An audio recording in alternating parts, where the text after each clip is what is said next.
හොඳයි ඔබ සියලු දෙනාටම සුබ දවසක් කියලා පිළිගන්නවා මාගේ නාලිකාව YouTube බොන්සායි ඇග්‍රි මාගේ නාලිකාවට.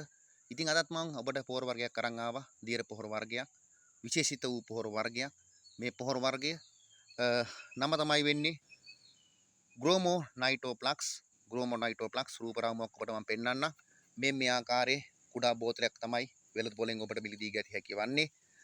මේ ඊටමත් ශාකවලට හොඳ දියර පොහොර වර්ගයක්. මේ පොහොර වර්ගය මගින් ඔබගේ සිටවාගෙන තියෙන ඒ ශාක මූල පද්ධතිය වැඩි වීම ඊටමත් වේගයෙන් සිදු වෙනවා.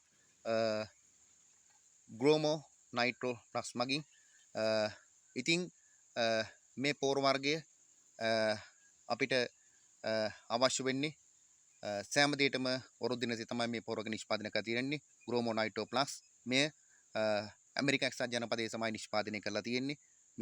මේ බෙහෙත් වර්ගයේ ඕකිඩ් ඇන්තූරියම් කානේෂන් ඇතුළු සියලු දෙම වර්ග වලට වරුදු දින වර්ග පලා වර්ග නැත්නම් ඔබ හිතලා දෙන විසිතුරු මල් වර්ග මේ සියලු දෙන වරුදු දෙන තමයි මේක හදලා තියෙන්නේ.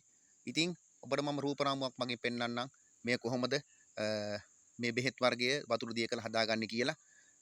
ඉතින් මේ Gromo Nitroplex එකේ මේ කුඩා බෝතලය ඇතුලේ තමා මේ චූටි පැකට්ටු වෙන්නේ. මේ පැකට්ටු ඇතුලින් මේ වගේ ප්‍රමාණයක අරගෙන යෝගට් හැන්දක ප්‍රමාණය වතුර ලීටරයකට මේ ආකාරයට දාගන්න. දාලා කෝටු කැබැල්ලක් හරි මොකක් හරි ද්‍රව්‍යයක් අරගෙන මේ ආකාරයට විනාඩියක් වගේ හොඳට දිය කරගන්න.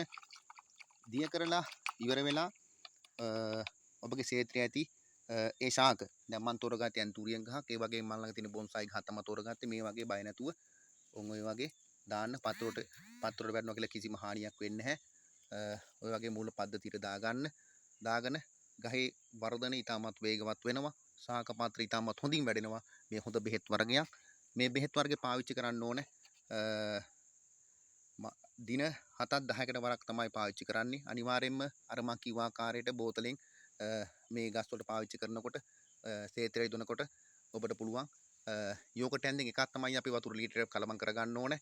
ඉතින් මේ ඊටමත් හොඳ බෙහෙත් වර්ගයක්. ඔබ බය නැතුව පාවිච්චි කරන්න. ඔබගේ පලා වර්ග, විසිතුරු මල් වර්ග, ඒ වගේම හැන්තුරුවෙන් ඕකිට මේ සියලු දේටම රුත් දෙනවා. ඊටමත් හොඳ බෙහෙතක් පාවිච්චි කරලා බලන්න. Gromo Nitroplex ඊටමත් හොඳ බෙහෙත් වර්ගයක්. මම නැවතත් පෙන්නන්න වෙළඳ පොලෙන් ඉල්ලන්න. මෙය ඊටමත් හොඳයි. පාවිච්චි කරලා බලන්න ඉල්ලනවා. එහෙනම් මම තව දවසක ඔබ හමු වෙන්නම්. එතෙක් ඔබට සුබ දවසක්.